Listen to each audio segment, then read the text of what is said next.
Good evening, everyone. Welcome to episode 1 of Fat Pod Lads Extra Time, FPL Extra Time. So this is a show, a bit of a brainwave from a few friends of mine who I'm going to introduce you to one by one, providing you with knowledge and expertise, in terms of what we know about FPL and the successes we had. Speaking of expertise, probably not the right person to introduce, but this is our first guest. This is Bugden. He's known as the Hex of FPL. You pick a player who he picks, they tend to do terrible. So here he is. And Bug, my friend, how are you doing? Cheeky bugger. How are you, mate? You good? I'm good, and you? I'm very, very well. I'm very, very well. You excited for a new show? You've got that shite behind you, so... Better than that Spurs one, isn't it? Yeah, well, let's not get into that because we are under a Spurs channel. So I'm going to introduce my next two guests together, actually. So I've known both of them a very long time. They're joined at the hip. They always have been, known as the R&R show. One of them is really knowledgeable, knows a lot about FPL, is a bit of an expert. The other one's like that really annoying brother that you kind of have to bring along to parties, but I'll let you guys work out who's who. So this is Rossi and this is Russ. How are we doing, boys? Yeah, I'm good, mate. I'm good. And Russell's got more shit behind him as well, by the look of it. On the Tottenham channel as well, Russ. Again, mate. On the Tottenham channel as well, you got that behind you. Well, you got to, mate. You got to. Now, the last guest, I was a bit worried about bringing him on because I was thinking, he's won our FPL mini league probably 4 times in a row. I was a bit concerned about his ego and whether we could fit his ego on the screen, but I haven't seen him for a while. It looks like all his ego's gone into his cheeks. It's Indy. How are you, Indy? I am the champ, 4-time champ, and it is what it is. 4 times in a row, Indy. You're going to go for that 5 in an even bigger league this year. What's your thoughts? You know what? Look. If Pep can do it, I can do it. So pretty much this is just a show about talking FPL, talking about what we know and moving on from there, really. So the first topic that I want to discuss, and I think it's quite a big one this season, it's kind of the Haaland-Salah debate because, jumping straight in, Erling Haaland's price 15 million. You're talking a lot of money. You could probably spread that out across your team. And Salah, we don't know how he's going to go under Liverpool's new management. Is it going to go well? It's not going to play him further wide. Are they must-haves in your team? I'm going to start with Rossi. Not necessarily must-haves.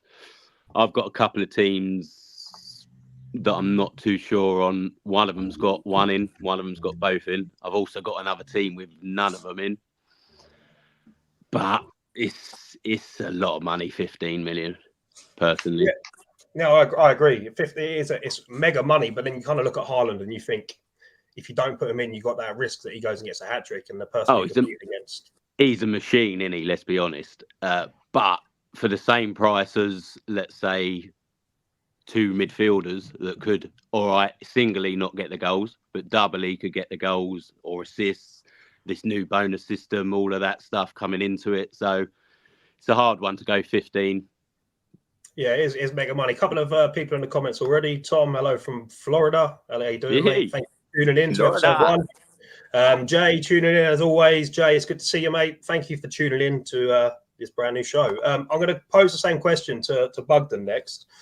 So, obviously, we can't talk too much about Chelsea's attack because there's a load of shit. But time will tell. If you Haaland or Salah, both or none, where do you kind of sit on this? Without giving too much about my team, I've got neither. Put him in. Everybody put him in. As the Hex, we know what's going to happen. You're going to waste 15 million on a guy that's going to get you goals, and I'm going to hope that 2 players, like say 7.5 million, are going to run riot. What's your kind of thought process behind? Obviously, you said you got neither of them. What's your kind of thought process? Where are your points going to come from? Have you got an idea of other players that you can put in to gain the points that you're probably going to lose if you pick neither? Exactly. Like you think he's hitting 200 plus points a season. Well, for the same money, if hopefully I can get 2 players that are hitting 130, 140 each. Yeah, it's a risk. You're talking highest scorers in FPL for the last 3 seasons. Yeah, that's the problem. But I It's can't a have big him. I risk. can't have him in game week 1 because he's against us. Yeah. Yeah, We've got a hat trick in pre-season, might I add, Oh. against you. That's always a sticky point. Russ, come to you next, mate. Haaland, Salah, neither, both. What's kind of your thoughts on the price of Salah of Haaland this season? Do you think 15 million is a banker, someone you've got to put in, or do you think it's more of a case of probably not? Pretty much what the other boys have said, really. 15 mils a hell of a lot. You can make such a better team without him. But like Rossi was saying, he's a goal machine. He's going to get you goals. But I haven't picked him this year. First time I've not started with him. So hopefully I've got Salah. Ooh, I'll tell you, I've spoiler. got Salah. I've gone Spoiler with Salah. alert. But other than that, that's all you boys are getting from my team. But yeah, it's hard. It is hard to pick this year. But you can get such a better team without him. Yeah, it is tough. And to be fair, there's goals everywhere in FPL. We saw Havertz last year, obviously, go on a run and get quite a lot of points. People in the comments, we've got quite a few people watching, actually. So Haaland or Salah or neither or both. Jay's obviously hasn't even got Haaland or Salah either. He's another one. And Tom's the same, doesn't have either. Hindi, Mr. Four times in a row, champ. What's kind of your thoughts? Where do you lie on this debate? Is 15 million good value, in your opinion, for all the points you can gain from him? So my original draft had both in. I've then gone away from that and only had one in. I then for a period had neither in, and now I've gone back to having one in. Now that just gives you an idea of how much I changed my team at this stage. I'm a bit of a stat hound, so I love to understand who does well against certain teams, who's got the next best run, who's going to give me a return over the next 5 weeks effectively. So I think if you look at 1 or 2 weeks, it's too short term. You need to kind of expand on kind of that little run of when a player's going to score 7 in 8 games or something like that, just to get an idea of who to pick at any given time. I think having Haaland to play Chelsea in the opening game, I would expect Chelsea under Maresca to be a little bit open. Yeah, definitely. Because Leicester were last year. And my thought process is that Liverpool have a really good first game against Ipswich, where it's going to be a bit of a baptism of fire for Ipswich. Whilst I actually think they'll do quite well in the season from what I saw last year, I don't think that they will be equipped straight away within the first few weeks. There's always a few teams that come up, get thumped, and then will change the way they play. So in other words, you have gone Salah then? Don't you think? I'll be honest, I change all the time. I might even go back the other way and go back to Haaland, because actually against Chelsea they are shite, and you're right. Yeah. They could ship a fair few. Yeah, Chelsea are going to turn to their first game on a train. The amount of players they've got, put it that way, it's ridiculous. They don't know their team. That's the problem. 7-8 year contracts. They just don't know their team at all. That's the thing. I think they made a huge mistake getting rid of Poch. I think massively. I know it's the football cast and all that, but can we chill on the old Chelsea? I've got So do you, Hindi? Come back to you really quickly, mate. Do you not think that Liverpool could suffer some form of, new manager curse as such? The only thing that makes me steer clear of Liverpool at this moment in time is, yes, the new manager bounce, but also the change in system, which might have an effect on Salah. Also, he's, 32, going to be 33 at some stage this year.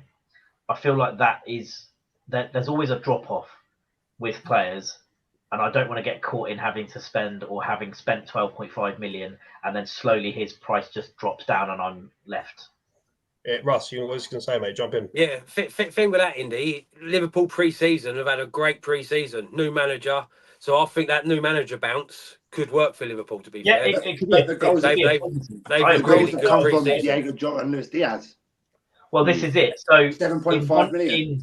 In one of my drafts, the equivalent was not to go for Salah and to go for Jota, because Jota's playing through the middle.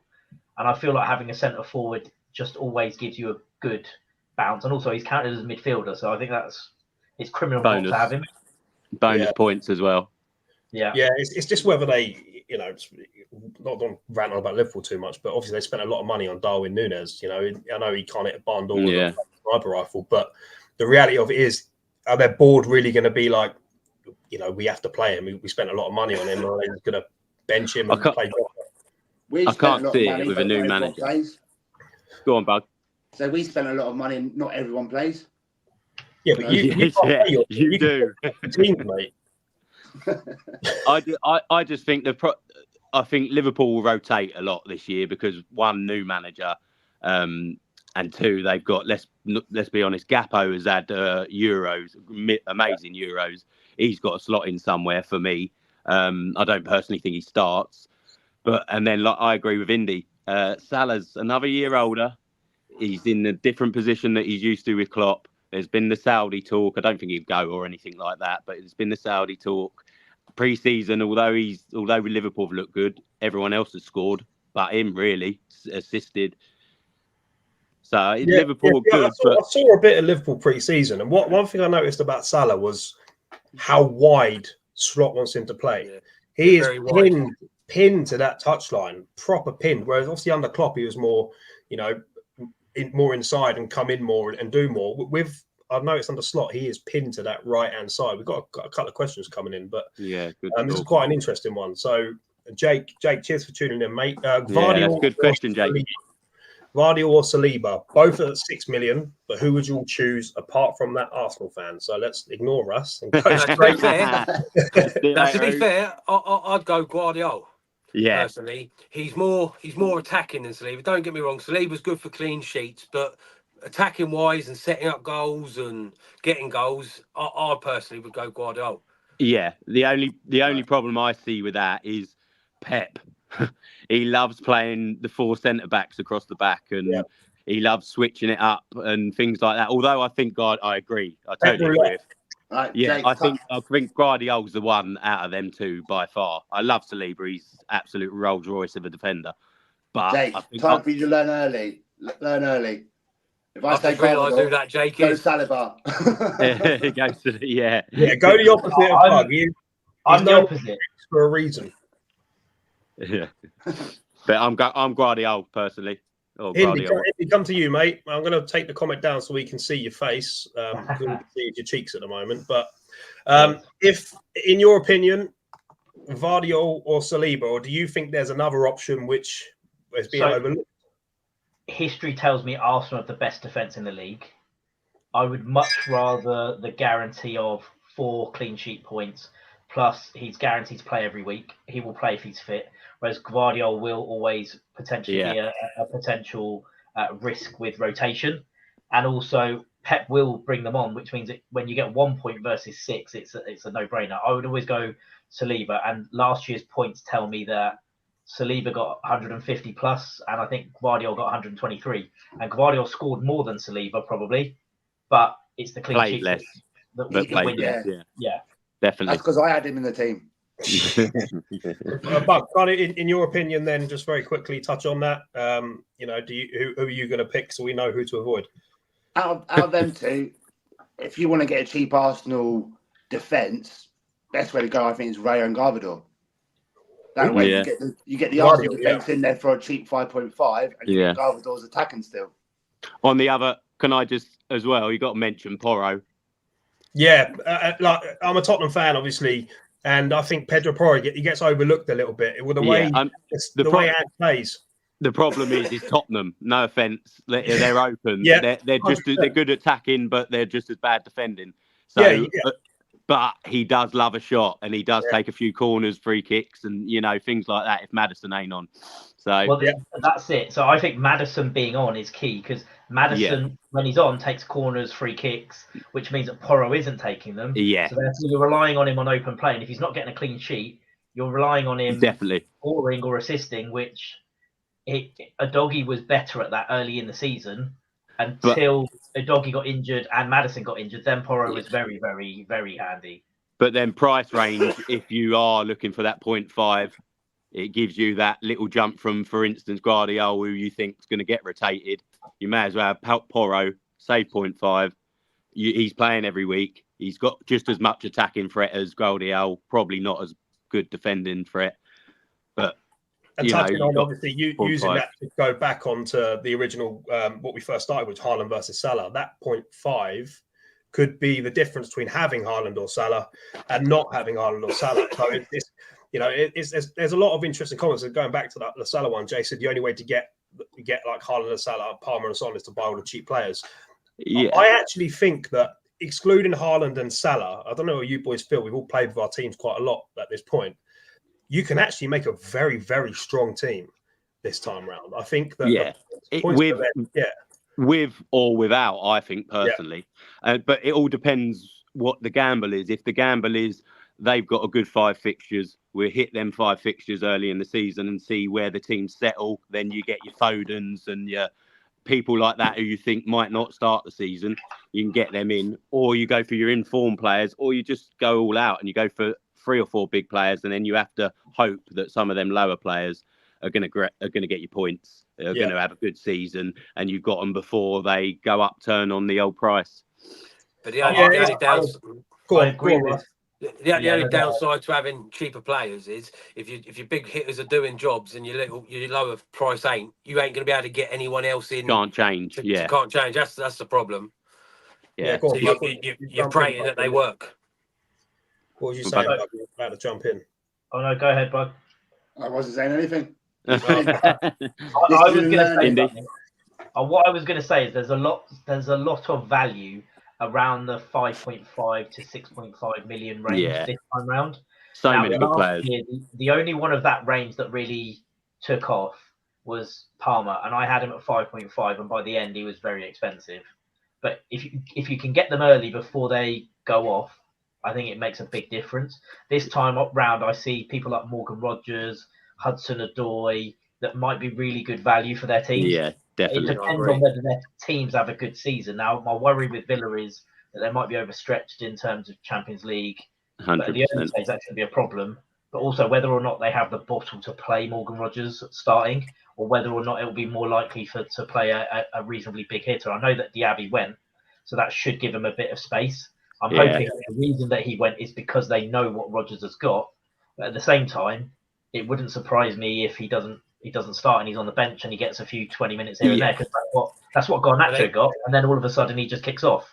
Yeah, well, they got Leon Bailey though, haven't they? I think Villa have got a lot of players. Not only they got a good squad, but they got a lot of new players as well that they got to gel in. I think Villa's a bit of a. It's an interesting one, Villa, because I mean I don't know if you've seen much of pre-season, but Watkins hasn't had any minutes. Now you're talking last season's top scorer of points, Watkins. You know, I think he got 260 points or something like that, and he's not played barely any minutes. So, do you think that's just more like potentially like a hangover from the Euros that he's not playing, or do you think you read more into it? I mean, for me, I think personally, one is just a rest. Look at their squad. Realistically, their only other striker is is it Duran? Yeah, John Duran, who they're trying to get rid of realistically anyway to keep money. So I think personally they know he's got a long season as their main striker. They got to keep him fit, because if he ain't fit, their season could go downhill. Although as much as they had a great season, I think the manager is the one there. I think he's an amazing manager personally. But Champions League and all of that brings so much more pressure, expectation, legs, and if you can't keep him fit, Villa are in a bit of trouble. So I think personally they're just resting him up, giving him as much as possible. But I've got a question for you here, Bug, being our resident Chelsea fan. Yeah. How's Nkunku been doing with pre-season? Yeah. I didn't write this, by the way. He's obviously one of the other boys on the Park Lane podcast YouTube. So he's been decent, to be honest with you. He's been decent, but his goals have come from penalties. Yeah. Now, when Palmer comes back, he's already been told he's the penalty taker. Yeah. But he's had one bad game. The rest of them, he's been bossing it. But do you see him starting week in, week out, Bug? As long as he stays fit, I'd say so. But do you not what I rate that? Is it Madueke? Madueke, that's the guy. Yeah, not Madueke. He's shit.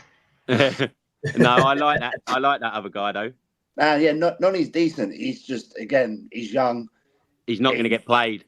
Yeah, he's hot-headed. They've already said that. Look, if people come in for you, you can go. Yeah.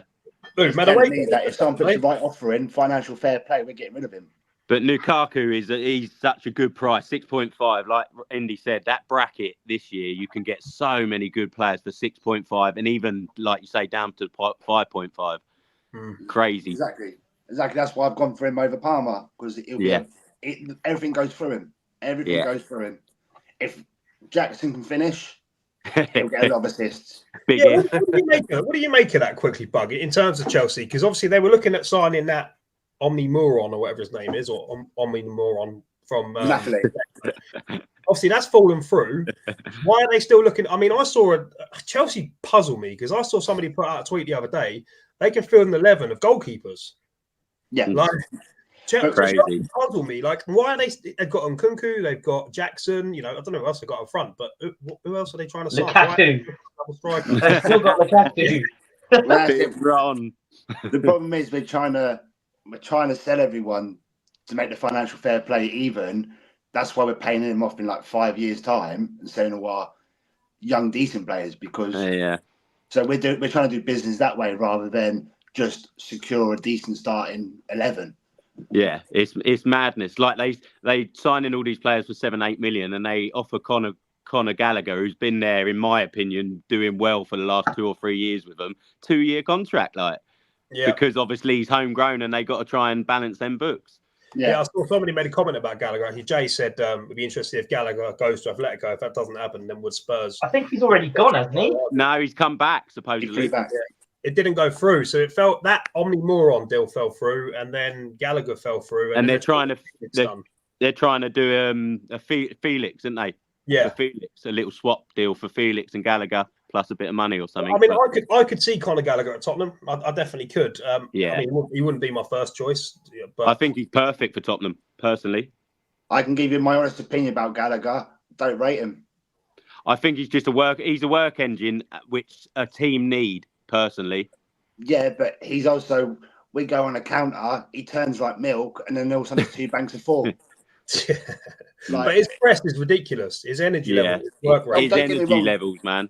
Yeah, the defensive side of it, for someone who's not a defensive midfielder, he's cracking at it. Yeah. But as soon as it's going forward, he'll turn on someone, have his back to goal, and then he does this big old one loop, and then all of a sudden everyone's back. And it's like, one thing you kind of need to look at with Gallagher is the Euros. You know, he came in for England, and the next game he was out for Manu. You know, it's like, you know, Manu dominated games, whereas Gallagher did not. He's another 5.5 or whatever it is pick that Manu could. I know he's a defensive kind of player, but he uses class. That guy, he's so good. He is so good. He's another interesting one if he'll be in a few teams. I think. Another comment touching on the striker point. Dominic Solanke. How do we think of Tottenham? What's kind of? Let's start with Russ. You've been a bit quiet over there, and as the Gooner, we've got to bring you in. Gooner. I think that's a great signing. It is either him or Tony for Tottenham. I think would have been good.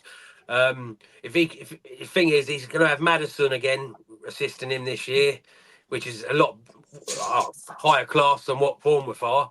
I think he'd do really well, I really do, and I think he could possibly break into the England squad with the likes of Song and all them boys assisting him. I think he could do well. Yeah, it's going to be interesting because obviously Tottenham played Son quite a lot through the middle last season, and that's not Son's best position. His best position is coming in from the left. You know, we all know that, and whipping the shots in. But one thing I like about Solanke is his pressing. I think in an Ange Postecoglou team, that's exactly what we need. I think he'll get bags of points in FPL next year. I really, really do. He's a banker for me. You know, he's in my team. I think he's a banker straight away. Do you think he starts?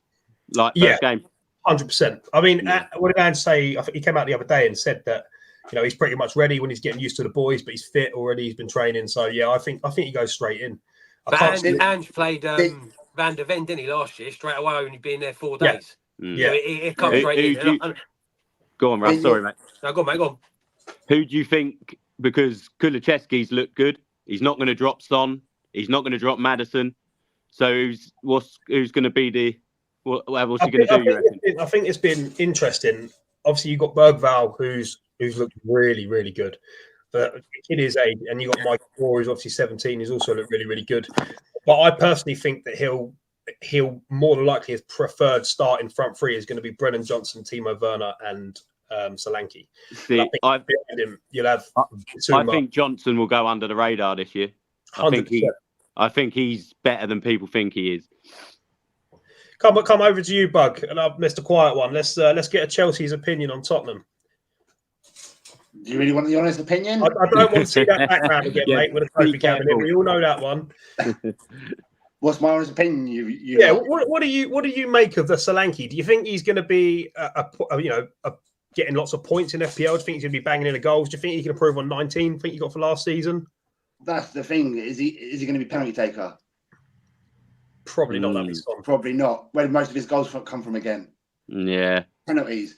Good point. And let's be honest. He's going to a better team, but he's had one good season where he's scored 19. The rest of them, it's 5 here, 6 there. I know it's been worse for teams, but he hasn't made it in some of the big teams. And I think he was at Liverpool as well, wasn't he? And Chelsea. Exactly. He had good teams. He had good players around him. I personally think he's a small fish in a big pond now, whereas he was a big fish in a small pond. Yeah, possibly. See, I think he's suited for Tottenham. I really do. I agree. I think he'll get some goals. Definitely. Definitely, he will get goals. Quick shout outs. Winnie in the house. Cheers for coming on, Winnie.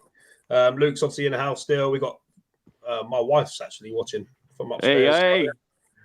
She's even said hello. Look, so hello to my wife. But no, boys, this next part of the show, I'm actually quite excited for this, and I don't want to blow his head up too much. But I want to talk strategy a little bit. Here he goes with Indy. The reason I want to talk strategy is, I'll be honest. I don't like saying it, but he's unbelievable at FPL. He comes out of nowhere every season and ends up 100, 200 points ahead of everybody. And I'm not really sure how he does it. He gets lucky a lot of the time, but I want to give a bit of insight to the people watching, Indy, on what kind of your strategy is, how you plan the start of the season, how far ahead you look, and give us some what goes on in that that little mind of yours, and tell us. Well, in terms of, firstly, thanks for the big up.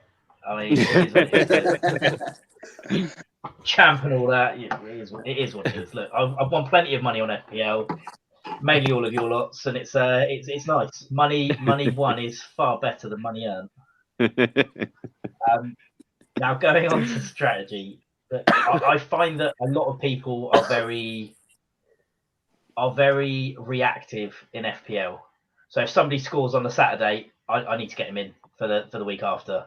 And then, anything can happen in training, anything can happen between the Saturday and the Friday. And I imagine that there are people that put people in on the Saturday thinking, I've done it before his price goes up, and all of a sudden he's got injured in training and then they have to take him out. And it's the points hit that kills people. There are so many people that I mean, Dave, you're the worst for this. You sometimes go -8, -12, -16, and you're always saying, yeah, but if he scores, it was great. And then they don't score, they get a yellow card, they get 1 point, and you're like, but now I'm catching Russ, and then Russ will go, yeah, but I haven't spent any points. So even if you did get 1 or 2 more than me, I've gone 10 ahead of you again. It's just I don't understand it. Just quickly, Andy, but also going back to the idea of picking the team. I missed it. Go on. I didn't hear that. I was going to say, in terms of forward planning, I know you are a forward planner. How far ahead do you plan? You know why I'm asking this, so I can repeat it, so I can do the same. Well, look, Dave, it's not going to happen, so you could just let it go. But I look at least 5 weeks ahead. If I'm going to be going into like a wild card or a free hit or a bench boost, it's a little bit different. But generally, I want to see whoever I put in, I want to see him, what he's going to get over 5 weeks. And I'll look at some of the teams. So let's say, for example, I might pick on any given period, I might put in, for example, a Garnacho. And I will be looking at who's got slow defenders, who has a high line, who can he get in behind, and is he likely to be able to have a few chances? And in most of those games last year where I did put in Garnacho, he scored, assisted, and got big points. And it was an easy choice for me in most of those games because I've done the research as to who's got the high lines, who concedes a lot of goals to wingers, who don't really have quick left back, right backs. Who can he expose? Because every team is looking to exploit those types of situations.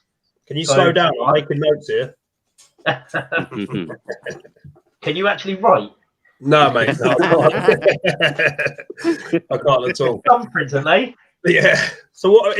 Obviously, I remember last season quite a lot. Obviously, you had Garnacho, and the amount of times you'd be in our WhatsApp group being like, "You're all mad. Why have you not got Garnacho?" And none of us ever put him in.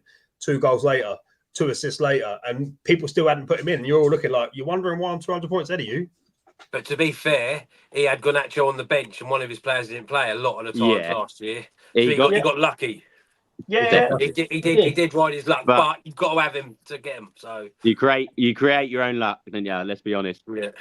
The thing is, they give you 3 subs for a reason. There's no point in having 3 subs that are 4 million and are never going to play, unless you're guaranteeing that your 11 are going to play every week. You need to have at least 14 reasonably good players, and that's what is going to be harder this year with the prices of Haaland and Salah.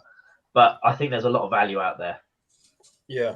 Yeah, no, I agree. I think there's a lot of value in all the teams. I do want to ask a question to you've got a lot of people watching in the chat, so thank you all for tuning in. Don't forget to like and subscribe. It does help us a long way. It does go a long way. And don't forget to join our free FPL league. It's the code's in the bottom, across the bottom. But I want to ask you boys and everyone in the chat, who do you think is going to score the most points this season in FPL? I'm going to run through each position, pretty much, apart from goalkeeper, because that's boring. But let's start with the forwards. I'm going to go to bug them first. Who's going to be the highest scoring forward? It's obviously going to be Haaland, ain't it? He wasn't no last year. About that one. Was that? It was Watkins last year. I think it's but Haaland was injured for a few games as well. Yeah, about 2 months, wasn't it? Yeah. So, Rossi, who do you think is going to be the highest scoring forward? I don't want to be boring, but I think Haaland. But I think over the course of the season, when you look at the people next to him, realistically, you've got to look at Watkins, Gakpo, or Nunes if he hits a bit of run of form. Solanke, I mean, he could quite easily get 20, 22 goals. It could go. That could be around that figure. So, but Haaland's realistically. Yeah, you boys in agreement down the bottom there, Hindi, Russ? No. King Kai. No, Kai Havertz. No. I'm not joking. I think Isaac. He's a good shout. He's a good shout. Yeah, I totally forgot about him. He got 21 goals in 28 games or something stupid like that last year. He is a bad boy. Ronnie in the chat has said 30 goals incoming for Solanke, and he thinks it'll be Solanke. Ronnie, thank you for tuning in, mate. It's good to see you back. Well done, Ronnie. Hindi, I'll come to you quickly, then I'll jump in a comment. I want you all to answer. For highest scoring striker next season.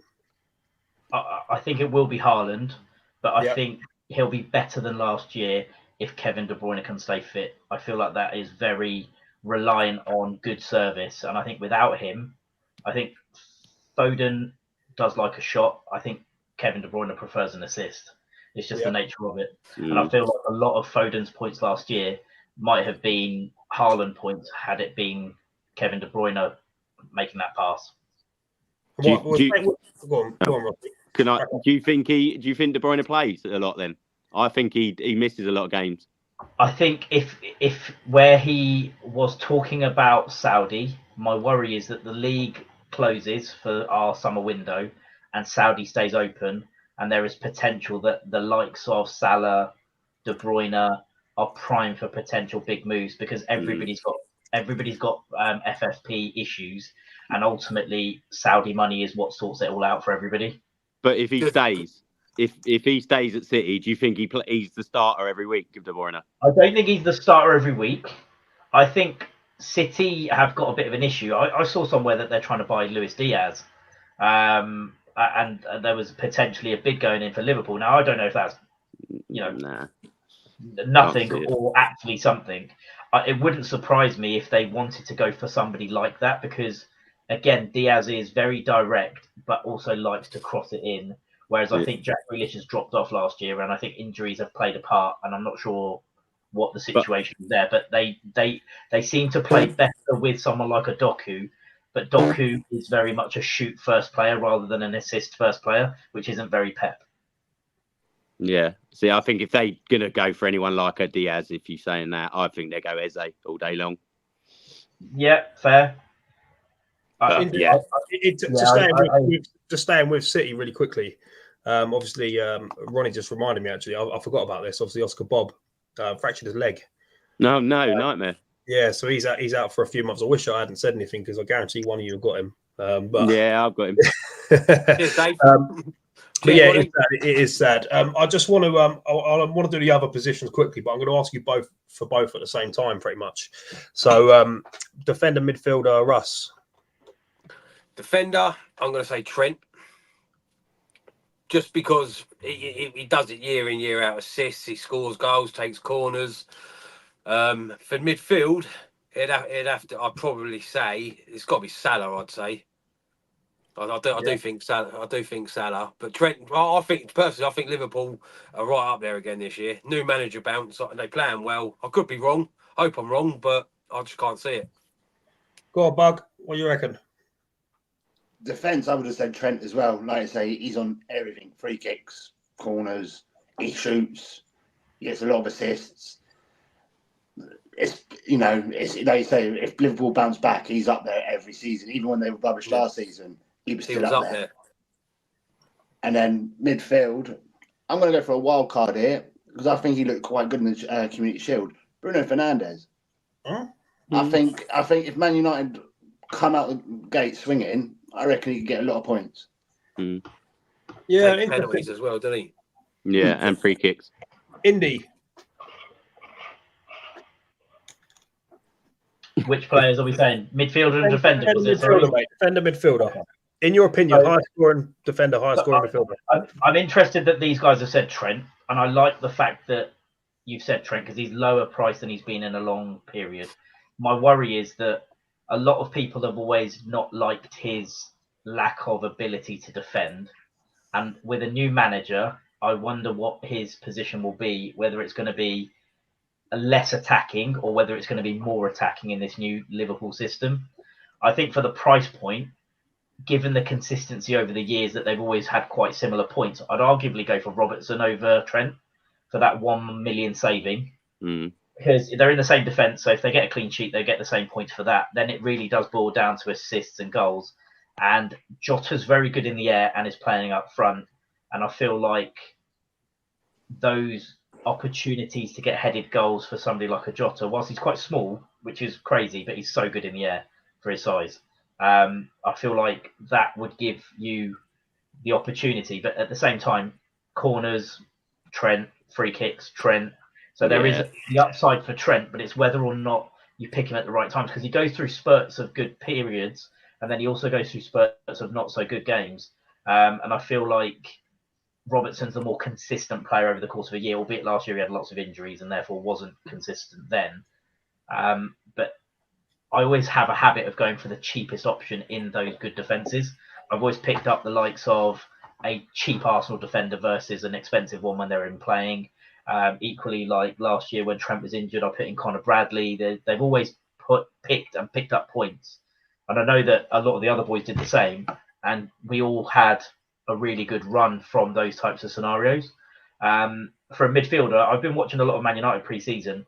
Amad Diallo's looked really, really good. But my worry with him is with Garnacho and Rashford arguably has looked pretty good in pre-season and he's looked kind of up for it, albeit he missed a couple of sitters in the Charity Shield game.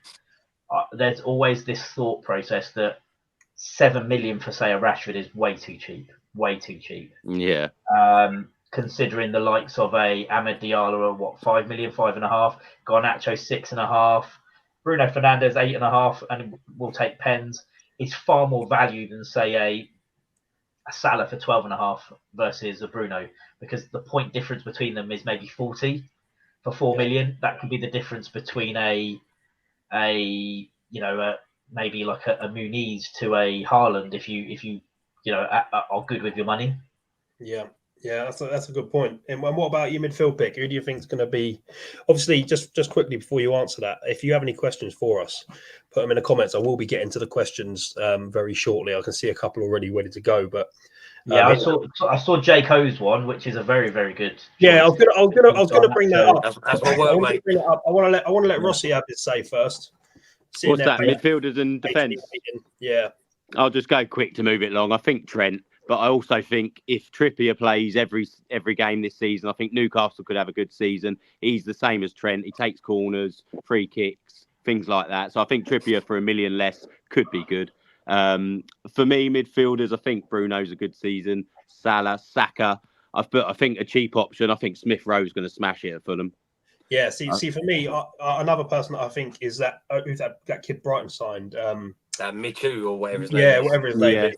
Decent. I think he's going to get a lot of points as well. Also though, quick one. I like that Adringa for. Is it Adringa? Yeah, I think his name is the new guy for Brighton. But yeah, Adingra. Is it Adingra? He was there last year. I think he could be a little sneaky good one. That I think he's decent. But it's all Brighton new manager, innit? You never know. So let's come to you, Rocky. Everybody's forgotten about Mitoma, like he's vanished off the face of the earth. He was solid. I think it's because he had such a bad injury, didn't he? And the price range. Yeah, it's around the same price as all these good players that are going to get every minute. Rossi, I'm going to stick with you, mate, for this because obviously being a United fan, Garnacho and Bernardo.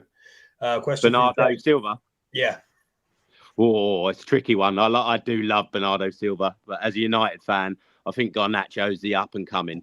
I think he's a bit rash. He's still learning his game, but I think we will rely on Garnacho more this season than City will rely on Bernardo Silva. For that reason, I think Silva will probably get around the same game time. I think Garnacho might get a little bit more because they'll rest Silva for some of the bigger games coming up for the Champions League, things like that. But I would go Garnacho. I think he just brings a bit of spark to United. And I think, I think Indy said earlier, he just gets on. He's like, right, let's go. I'm going to run at you. I'm going to do that. So which in this system of points, if he gets fouled, if he's whipping free kicks, if he, I think I'd go Garnacho over Bernardo Silva personally. Yeah, it's interesting with a new point structure because it is going to change things quite a lot. I think this season. I think no one really knows. No one quite change. It's going to take a while for us to. And obviously, speaking of chips, I'll come back to that question in a minute. But we're looking at the new chips. Apparently, there's a new mystery after Christmas. Yeah. Mystery chip. I wonder. That's just going to be like a all out. They used to have an all out. Was it an all out attack they used to have, or something like that? It's something like that. A lot, but I've seen a few people say about like old chips coming back, but it could be the whole squad. But that's just bench boost, isn't it? It's kind of like it could be anything. As in, you can have a week of a double game week. So, double points, for instance. They might do something like that. So you choose 1 week, get lucky, you double your point. It could just be an all-out attack. It could be, you don't know, do you? You have to wait and see. But it's good that they brought first the 5 subs. For me, I think that changes so much. And now the new chip, I think it just is. It keeps you intrigued. You've moved nicely on there, Rossi, because that was kind of what I was going to talk about next in terms of the 5 subs, and I find it a bit. Has anyone read how it works? Is it 5 subs straight away? Like you use 1, you have 4 left for the week after? Or... No, you just build exactly the same process as far as what I've read, and you just build them up. But and they overrun. That'd be interesting for double game weeks when people are looking ahead. Hindi, for example, when you're planning 5 weeks ahead and you're seeing a double game week coming up, that's the sort of time that you'll turn around and be like, I'll tell you what, I'm going to save my transfers for these next 5 weeks to have a big hit rather than using a free hit, for example, on a double game week. Yeah, I would agree. I think that it's helpful because for people like yourself, Dave, which just take massive points, probably actually see a benefit and be far closer to the rest of the pack rather than 100 points behind like usual. Russ, I want to talk about basically. I've had a bit of a brainwave, and I was thinking, and it hurt quite a lot. Wow. I was thinking about new signings and players. Obviously, you've seen De Ligt coming at United. Is that Mazraoui's gone in? Wan-Bissaka's gone to West Ham. All these players are moving around the Premier League, so to speak. Russ, coming to you. Obviously, Arsenal signed Calafiori. Is it? He's a centre half. Now, what's your kind of thoughts? Because in my head, he eventually replaces Gabriel at centre back. Nah, it'd be Arsenal's left back. They won't split Gabriel and Saliba up. You can't. In my opinion, they were the best centre pairing in the Premier League last year, without fail. I think he's a replacement for Zinchenko, to be fair. But then we've got Timber as well. Our defence this year, I think, is probably the best in the Premier League overall. Not individual players, but as a pack. I agree. I think we got a solid core now. But I don't really know too much about Calafiori. I only know him from the Euros. I'll be honest. That's all I've seen of him. And then obviously when he come on the other day. But what I've heard and what I've seen through clips and that, he looks solid. And he's only strengthening our team. So it's interesting with Arsenal. And I know it's an FPL show, but also I want to talk a bit of Premier League too. One thing that Arteta, and I'm a Tottenham fan, so I don't really like saying this, but one thing that Arsenal have suffered with over the last few seasons and the last couple of seasons where the nearly men, so to speak, is squad depth. Because when players get injured, they struggle to get someone in to replace them who's of the same quality, etc. So one thing you've got to give Arsenal credit for, and Edu and Arteta, is they're strengthening positions like with just as good players to come in. So it's going to be interesting. You must be pleased with that. I am, but I still personally think we need an out-and-out striker. We haven't got one. As much as Havertz was good last year, and Jesus is good, but he's not a striker. We need a player that's going to get us 20 goals a season. We haven't had that. We haven't had that since Van Persie. We need cover for Saka still. If he gets injured, you drop down to Reece Nelson, and in my eyes, he's not Saka's right foot, and he's a weaker foot. Yeah. Do you know what I mean? So we still need cover. The left side's decent because we've got Trossard and Martinelli. So we've got a few players. Midfield, I'm quite happy with Odegaard and Rice and Partey and things. But we still need 2 players, in my opinion. And then we'll be fine. Do you think you're going to win it? Yeah. And don't get the new kit printed 6 weeks before like they did last time. I'm praying that City get done at Christmas. Oh yeah, with the old charges. Because if they get found not guilty, City are winning that league for the next 10 years. Yeah. As everyone collective, we need City to get done. I think you're overlooking Man United. This is our year. We're back, baby. Because I do want to touch on the Premier League, but I want to go to Bug first because Chelsea fascinate me as a club. I find them bizarre, like it's bonkers. They got these new owners in, they're giving everybody lifelong contracts. You know, they're having to hire double-decker buses to bring the team to training and things like that. Where do you think you're going to be? You got a new manager again, Leicester's manager. What's going on over in West London? Don't ask me, mate. I'm not part of it. I just watch them. I'm bewildered like you lot. What do you? I go to sleep and wake up, and it's like, oh, we've just done a new signing, and it's like, okay, great. And then we get rid of people like Lewis Hall. Yeah, madness again. Lewis Hall, Tomori, like we would have had. Russ is saying Arsenal got the best defence, but we would have probably have had it if we had kept the likes of, Lewis Hall, Tomori, trying to get rid of Chalobah. Like, let's be honest. Like, we could have had that back four, all British, all going into the England team, and we'd have been sorted for years. What's your kind of hopes and expectations for the season? Not talking your FPL season because we know you come bottom, but I'll come 3rd and 6th. Oh, okay, sorry, 3rd and 6th. He forgets there was only 6 teams in the league, so. Honestly, you're Chelsea boy. You obviously love Chelsea, a little bit too much. What's your expectations for the season? What's a good season in your eyes? Fucking 5th. And you think that's achievable? 5th is best season for us. Chance of Champions League with a team that haven't gelled yet. And you think that's achievable? I think it's achievable. I think pre-season is a hard one to go off of because we leaked some goals where if it was a competitive game, there would have been a bit more effort in it.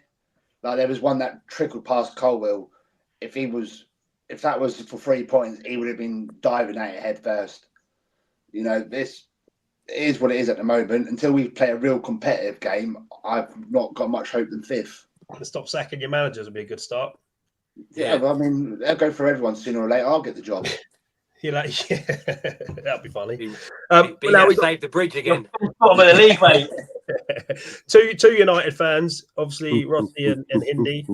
I'll let you have a little discussion with yourselves. I mean, Jaco's popped back in again with another comment. United. Yeah, it's a good question. That stuck with all What, these not average more players common? with big wages, so they might be getting into a bit of financial issues soon. Obviously, PSR and things like that. So Yeah, I think personally we'll go the other way on that a bit now. I think we've got a little bit more stability in the club to not say, like for instance, we're in for the Palace defender Gifu, and they're like 60 million. We walk away, then we go and get Dilat, who's a more sensible price. He's been there, he's done it, and things like that. I mean, the stadium's a joke anyway. We've known that for years. You saw just it a on quick TV. one on Delict before you move on. Eric Dyer keeping him out of that Bayern team. No, see, the problem is, I was looking at that. He actually didn't. Dyer played 15 games and 14 of them with Delit. So I've seen a lot of them go around about, and he's been injured. He played, and Campio was their number one, and I think he played 62 times last season, and Delit played 57 or something stupid like that. So I think it's been overhyped because obviously it's the United train. Every time there's a transfer, United are in there. They're paying big bucks, and in the past, I agree, we've been fucking ridiculous with it. But I do think personally we're going to be on a little bit on the turn now, but only time will tell with that. Obviously, keeping Ten Hag was an interesting one. It came out that they spoke to Tuchel, and he was a choice, but I don't really know what happened in that point. But what speaking to both of you here, obviously, what's your expectations? Where do you expect to be at the end of the season? You've spent some money, you've brought some players in, you've got players coming back. What's your expectations? Do you think you're going to get top four? Do you think you're going to be knocking on the door? Do you think Ten Hag's gone by Christmas? I mean, for me, I think it's one of them because every year you got, every team, you've had bad injuries. But I mean, when you look at our defence realistically over the last 2 years, it has been makeshift, completely makeshift, week in, week out. Johnny Evans at 36 or 37 playing. So I think now with the two signings we just got in defence, and Martinez, I think, is key. Well in, Luke. But yeah, I think realistically, I don't think we're battling for top four, but I think we can be in and around 5 to 7 at the time to maybe capitalise on the top four.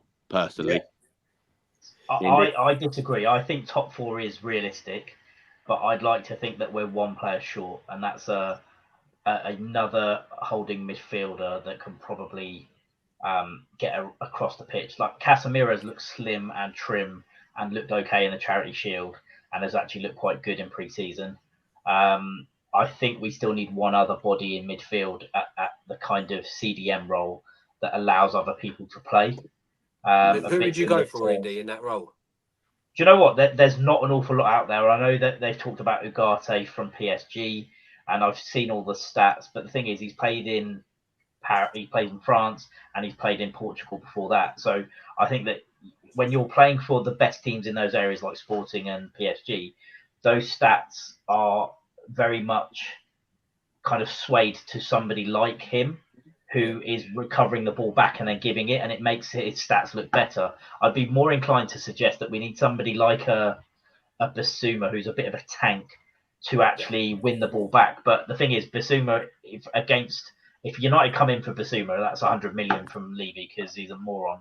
But for anybody else, if it's a Palace coming in for it, it's like 20 million. So there's no value out there for United at the moment, and it looks as if we have to sell. We're going to have to sell McTominay to get in that player. Yeah. The Mazraoui transfer was predicated on Wan-Bissaka going, so it looks like it's a one in, one out situation for us. So it depends on if somebody comes in. Welcome to being a Tottenham fan. That's all I'll say. Well, look, it's fine because the thing is, we've got Toby Collier who looked pretty good again in pre-season.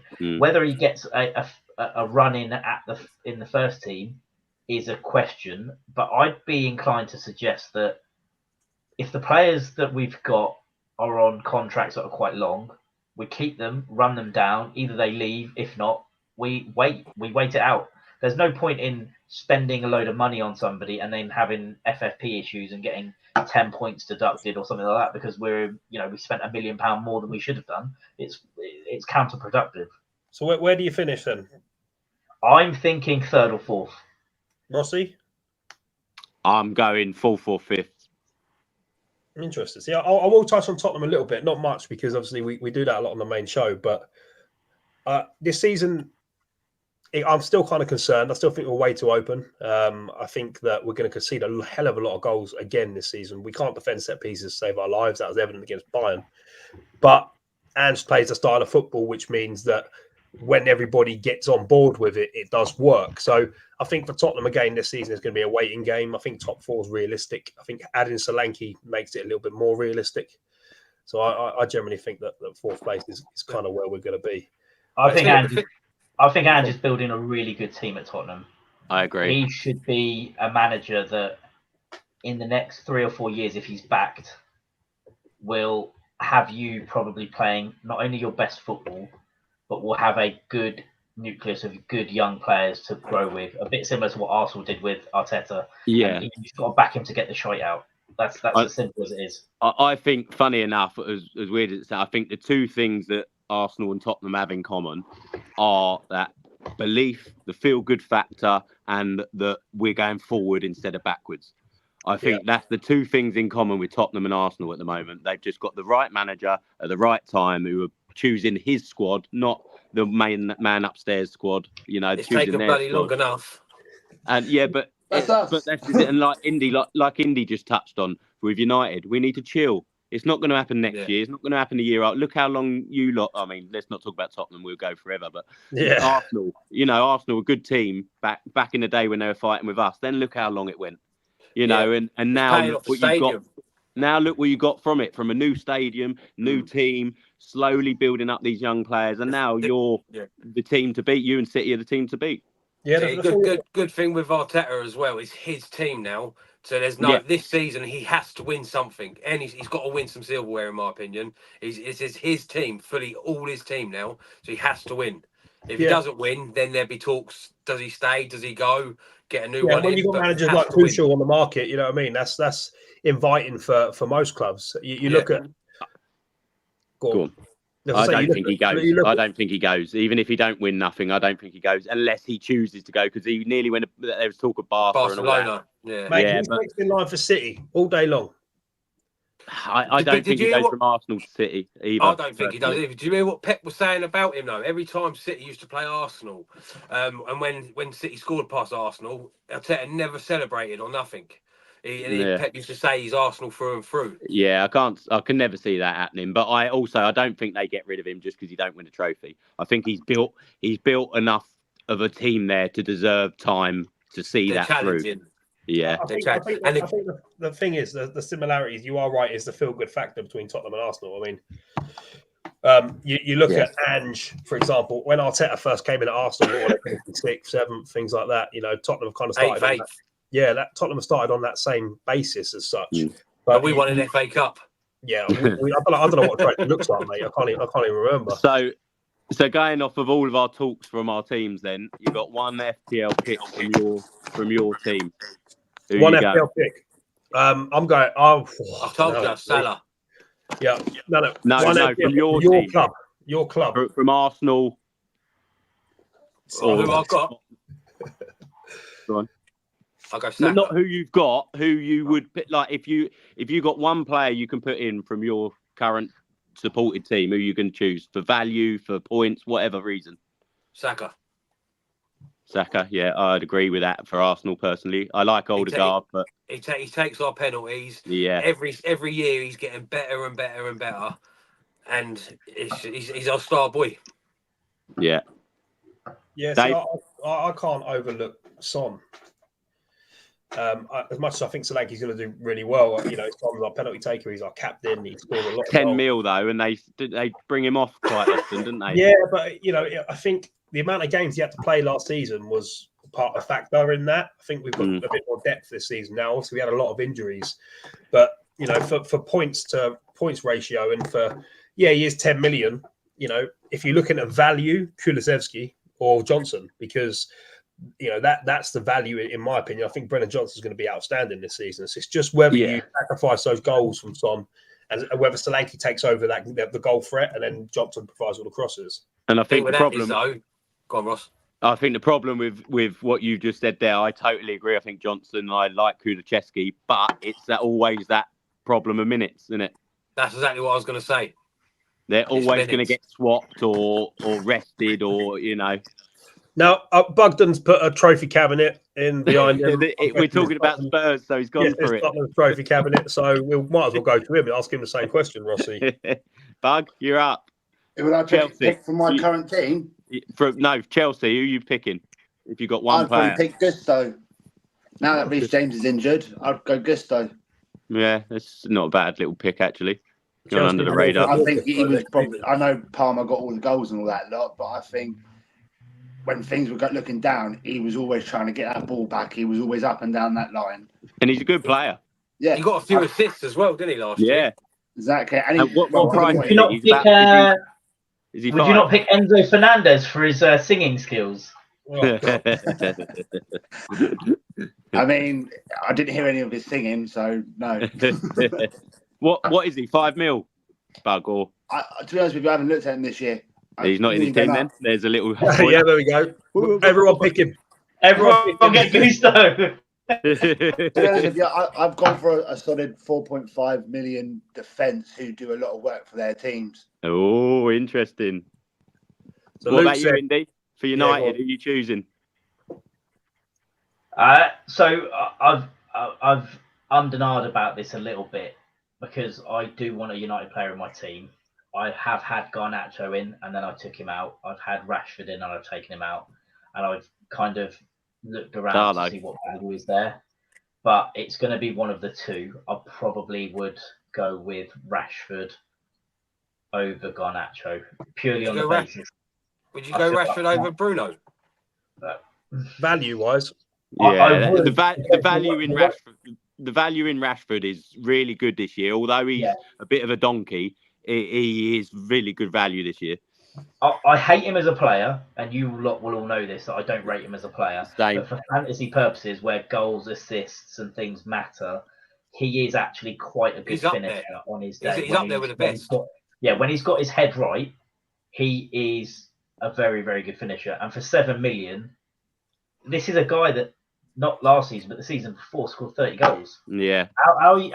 That would never happen. Salah was never going to go down to 7 million after he scored 30 goals a season if he had an injury season. Yeah. For example, Kevin De Bruyne had an injury season last year. He still came back and banged, but there's no way he's going down to 7 million. Yeah, Rossi, I agree. The same question to you, mate. For me, I would agree. I'd go Salah. Rashford, sorry. I was going to say. I'd go Rashford. I like Bruno, and I think there's a lot of value in Bruno. Although he's more, there is a lot of value in him because of corners, free kicks, penalties, all of that stuff. But I think the value for Rashford. But I like if I knew Darlow was or Dalio, whatever his name is going to start every game. I think the value's in him because he's looked shit hot. He's looked really good, and I followed him last year at Sunderland. Was it Sunderland he was on loan at? Diallo. Yeah. Followed him. Yeah, I know. I don't. I won't call you Diallo or Diallo. Okay, Diallo, not Dallo, because there's obviously a right back. Yeah, as well. Diallo. You're all right, Yeah. Sunderland. But I mean, he's cheap as chips, and if he carries on the form, even in the Charity Shield against City, he looked the player until Garnacho come on. He looked the player that something was going to happen. So I think I like Rashford, but then if you can save 1.5 or 2 million and get Dallo and he starts 2 mil, yeah, you'd save if you went for Diallo. you know, that's a big jump to a good midfielder, a good striker, a good defender. So I would go Rashford personally, but I think looking at Diallo, I think it's a good shout. Well, I think that pretty much wraps us up, boys, for week one. Good job. I think it's been an excellent show. So thank you very much for Cheers. coming along with this journey Just with us. in regards to that last comment, though, out of the two that he's chosen, Saka, Palmer, Fernandez, and Solanke, I think if you can get all four, you'll probably be there or thereabouts with your team. Yeah. I think Palmer. Palmer. I love Palmer. I think he's unbelievable, but I think he's so overpriced. Yeah. Well, we will find out next week. Obviously, When we'll our have a teams good will look. be revealed. We'll have a good look at the teams we've got, who we've put in, what positions we're going for, whether Hindi managed to achieve his magical 60-point mark that he goes for. They're going to hear that a lot this year, aren't they? If you can get 2,400 a year, you might have a chance of winning like I do every year. Right, the magical 60. What I will say is, if you are still in the comments, you're still watching, show the boys some love. Obviously, it is their first show pretty much. Thanks for watching as well. Good work, guys. Thanks for watching. If we can let people know how they can find you, Russ. I can see you got your Twitter handle in your name. Yeah, just at Wilson Brown 85. And Indy, who he hasn't got his. He's got the FPL champ because he's arrogant. Yeah. Don't try and find me. You might find all of my skeletons in my closet. Isn't it illegal? Yeah. But yeah, show the boys some love. Bug, obviously, you got your Twitter handle there as well. No. That's my OnlyFans. Yeah, join that. It's good.